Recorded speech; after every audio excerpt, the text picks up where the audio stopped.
Саламатсыңарбы балдар? Баарыңар жакшы салып турдуңарбы? Азаматсыңар. Азыр кыргыз тили сабагы. Баарыбыз китеп дептерлерибизди алып даярданабыз, Анан сабакты окунуп коюп угуп, жаза турган жерлерин жазабыз. Баарыбыздын маанайларыбыз жакшыбы? Кандай салып турдуңар? Турганда эле үй бүлө мүчөлөрүнө жылмайып коюуну унутпадыңарбы? Азаматсыңар.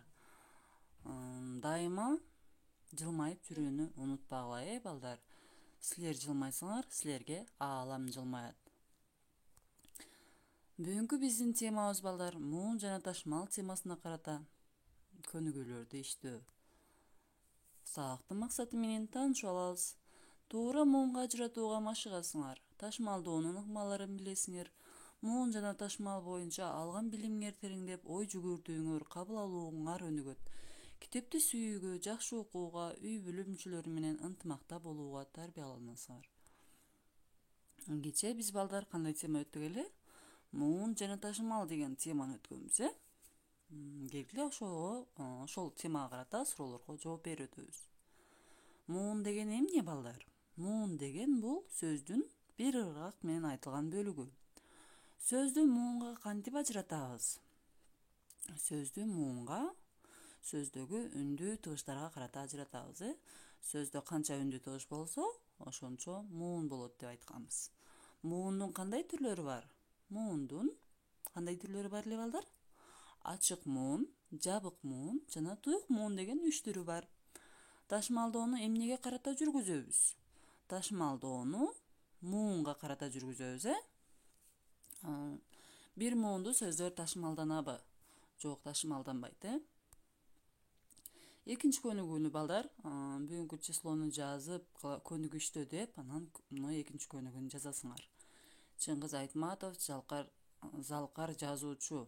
Ал кыргыз элинин сыймыгы деген сөздү муунга ажыратып жазасыңар. Андан кийин 3-чү көнүгүүдө, балдар, эрежелер берилиптир. Ушул эрежелерди жакшылап жаттабагыла. Анткени бул эреже силерге өмүр бою керек. Ушул эреже менен таянып, силер дайыма туура жаза аласыңар. Туура ташмалдайсыңар, Анда эреже менен таанышабыз. Бир тамгадан турган муун ташмалданбайт. Мисалы, апа, эли, ата, алар жана башка. Экинчи, эки үндүүнүн ортосуна бир үнсүз келсе, ал үнсүз кийинки муунга кошулуп ташмалданат. Мисалы, катар, бала, менин жана башка.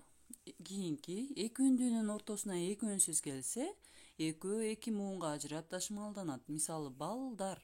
Балдар деген сөздө л жана д тамгасы булар үнсүз тамгалар, Ошондуктан булар эки муунга ажырап ташмалданат. Балдар. Муунга кандай муунга бөлүп окусак, ошол боюнча ташмалданып жазылат. Уста, арча.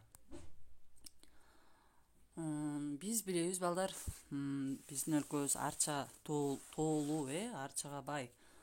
Ушуга байланыштуу бизде 4-чү көнүгүүдө жаңылмач бар экен. Жаңылмачты жаттайбыз. Ала тоодо аралча бар, аралчада аларча бар, аларчада аралча бар, аларчада баларча бар. Ошол жаңылмачты жатка айтып бересиңер. 5-чү көнүгүүнү карагылачы, балдар. Ыр берилиптир. Бул ырды туура муунга ажыратышканбы? Жок, туура муунга ажыратпаптыр. Мына бул туура ажыратылган. Ушуну дептерибизге көчүрүп жазабыз. 5-чү көнүгүү деп туура муунга ажыратып жазып чыгасыңар.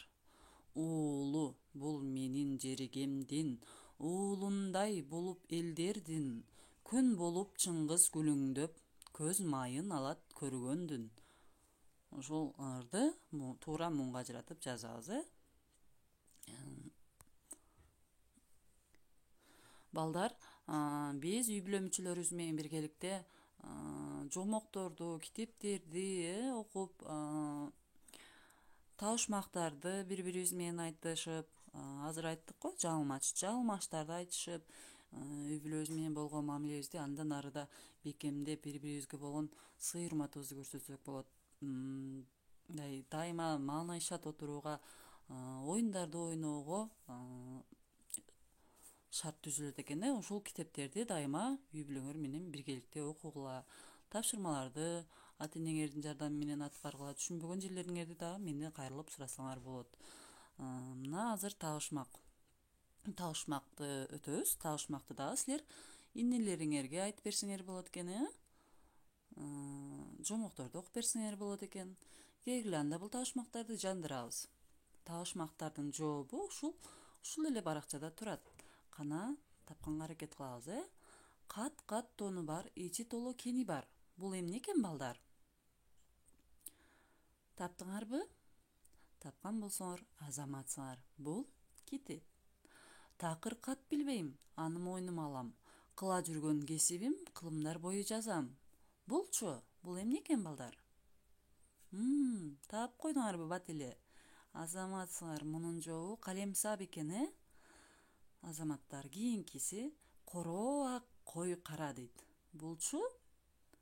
Эң сонун. Мунун жообу кагаз жана жазуу экен, Азаматсыңар. Андан кийинки өнүгүүдө ребус бар экен, карагыла. Ребуста сүрөттөр берилиптир. Бул сүрөттөрдүн аттарын жазабыз. Анан аттарындагы мына үттүр турат го, мына точкалардын ордунда үттүр, ошол жердеги тамгаларын биз өзүбүзгө алып сөз курайбыз. Мисалы, арчанын 3-чү тамгасын алабыз, ч тамгасын. Кыздын 2-чү тамгасы ы, аны алабыз. Жаңгактын 3-чү жана 4-чү тамгаларын алабыз, ң жана г. Дарбыздын 5-чи жана 6-чы тамгаларын алабыз, ы, з. Эмне деген сөз келип чыкты, балдар? Чыңгыз деген сөз келип чыкты, Азаматсыңар. Ребустарды табуу оңой эле экен, Азаматтар. Мына бул ким эле, балдар? Тааныдыңарбы? Албетте тааныбай койбойбуз, баарыбыз тааныйбыз. Бул жазуучу Чыңгыз Айтматов, Ушул сүрөт боюнча текст түзүп көргүлөчү. Түзгөнгө аракет кылыңарбы? Келгиле, азыр мен бир текст окуп берем. Ошол боюнча дагы аны окуп, анан өзүңөрдүн да текстиңерди түзүп көргүлө. Чыңгыз Айтматов белгилүү жазуучу болгон. Анын көптөгөн чыгармалары дүйнөнүн көптөгөн тилдерине которулган. Мага анын чыгармаларын окуган аябай жагат. Мен да Чыңгыз Айтматовдой болуп Кыргызстанды дүйнөгө тааныткан адам болгум келет. Чын эле Чыңгыз Айтматов белгилүү адам болгон, Мунун канчалаган жомоктору бар, биз аларды өзүбүздүн энелерибизге окуп берсек болот экен, Биз азыр окуй ала турган болуп калдык да. Көркөмдөп энелерибизге, сиңдилерибизге окуп берсек болот экен. Анда, балдар, тапшырма макалдарды чечмелеп мага WhatsApp'тан өзеки айтып бересиңер. Адамды кийиминен тааныбайт, ишинен тааныйт. Берген алат, эккен орот. Уста темирден да алтын кылыч жасайт. Тапшырма түшүнүктүү болду, балдар. Анда эң жакшы кийинки сабактан көрүшкөнчө сак саламатта калгыла, балдар.